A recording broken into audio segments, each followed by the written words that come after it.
करीब 57 महीनों से तनख्वाह का इंतजार कर रहे मदरसा टीचर दिल्ली के जंतर मंतर पर एहतजाज कर रहे हैं। उनका मुतालबा है कि जल्द से जल्द उनकी बकाया तनख्वाह की अदायगी की जाए। मरकजी हुकूमत और अफसरान पर इल्जाम आयद करते हुए मदरसा टीचर्स ने कहा कि उत्तर प्रदेश हुकूमत की जानिब से 40% तनख्वाह देने की बात कही जा रही है, लेकिन मरकजी हुकूमत की जानिब से मिलने वाली 60% तनख्वाह पर आकर मामला अटक जाता है। लिहाजा मरकजी हुकूमत और रियासती हुकूमत की नुराकुश्ती में मदरसा टीचर्स फुटबॉल बने हुए हैं।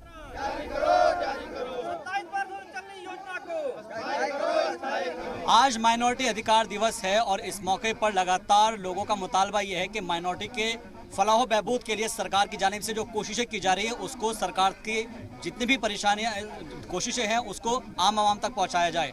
लेकिन ख़ास तौर पर अगर हम यहाँ पर बात करें तो कुछ लोग ऐसे भी हैं जिनको कई महीनों से उनका वेतन नहीं मिला है, मानदेय नहीं मिला है और जिसकी वजह से लगातार उनका धरना प्रदर्शन चल रहा है। उनसे ही जानते हैं कि आखिर क्या वजह है और क्यों यहाँ पर वो धरना दे रहे हैं। जी, आपका नाम? जी, हमारा नाम सुनील सिंह है जी। सिद्धार्थनगर में, यूपी में सिद्धार्थनगर जिला है, वहाँ से हम आते हैं जी। और हम सब 2007 से मदरसे में पढ़ा रहे हैं, 14वां साल हमारा चल रहा है। 1993 से सर योजना चल रही है, लेकिन सर इसकी योजना की स्थिति शुरू से ही खराब थी। लेकिन सर इस गवर्नमेंट में सर जो 10 साल का समय बीता है, इसमें सर 6 साल सर ऐसे बीत गया कि पता नहीं चला कि पैसा मिला ही नहीं।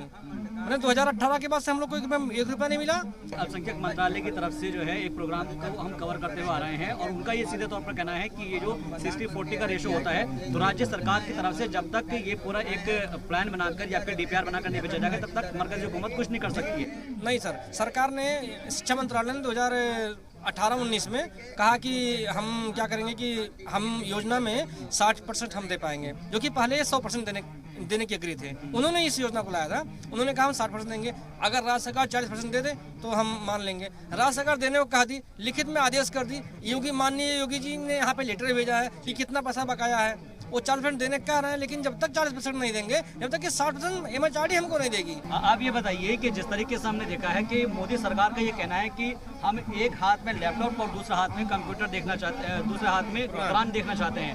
खास तौर पर एक तरीके से मदरसा मॉडर्नाइजेशन की बात होती है। आप लोग मदरसे को मॉडर्नाइज भी कर रहे हैं, बच्चों को शिक्षा देने की बात भी कर रहे हैं, गणित साइंस सब चीज़ें पढ़ाई जा रही है, लेकिन आपको यहाँ पर धरने पर क्यों खड़ा होना पड़ रहा है?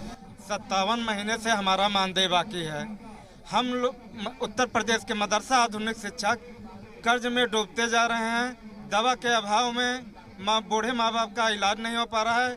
इसका असर हमारे भविष्य के साथ साथ हमारे बच्चों के भविष्य पे पड़ रहा है। आज आलम यह है कि हमें कर्ज नहीं मिलता है, राशन के दुकान पे उधार राशन नहीं मिलते हैं।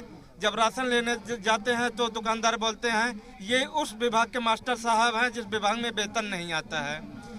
हम आधुनिक शिक्षक देश के निर्माता हैं, बच्चों के भविष्य का निर्माण करते हैं, लेकिन वही देश का निर्माता आज सड़कों पे है, भूखा है। मैं माननीय शिक्षा मंत्री धर्मेंद्र प्रधान जी से विनम्र निवेदन करता हूं, उत्तर प्रदेश के सभी आधुनिक शिक्षकों की तरफ से निवेदन करता हूं, 57 महीने का हमारा मानदेय जारी करें। लेकिन जी सर, हमारे यहाँ मदरसों में ऐसा नहीं कि केवल माइनॉरिटी पढ़ाते हैं। मदरसों में पढ़ने वाले बच्चे भी मेजोरिटी से आते हैं, बहुसंख्यक समाज से आते हैं, हमारे समाज से आते हैं, और पढ़ाने वाले भी देखिए हम खुद सुनील सिंह हैं। लेकिन अब मदरसे में पढ़ता कौन है? एकदम समाज से जो कटे हुए लोग हैं, जो समाज के एकदम निचले स्तर के लोग हैं, जिनको कहीं पे नहीं, कॉन्वेंट में नहीं पढ़ सकते, किसी प्राइवेट स्कूल में नहीं पढ़ सकते, प्राथमिक विद्यालय वाले उनको मदरसे में लिया आता है। मतलब समाज के 25 लाख बच्चों को हम लोग मुख्य धारा में लाने का काम कर रहे हैं। उसके बाद सरकार का ये रवैया है। ठीक है, सरकार का जो ये रवैया है इसके बारे में हम जान रहे हैं। आप कहाँ से हैं? मैं उत्तर प्रदेश के बलिया जिले से आया हूँ। बलिया जिले से आए हैं। यहाँ पर क्या वजह से, किस वजह से आप यहाँ पर प्रदर्शन कर रहे हैं? क्या आपकी मांगे हैं? सर, हमारी मांगे हैं कि विगत 57 महीनों से भारत सरकार ने हमें मानदेय नहीं दिया है, और यह योजना देश के पूर्व प्रधानमंत्री जिनको मोदी जी कहते हैं उनका सपना पूरा करेंगे, उनका योजना है। वो योजना मर रहा है, टूट चुका है।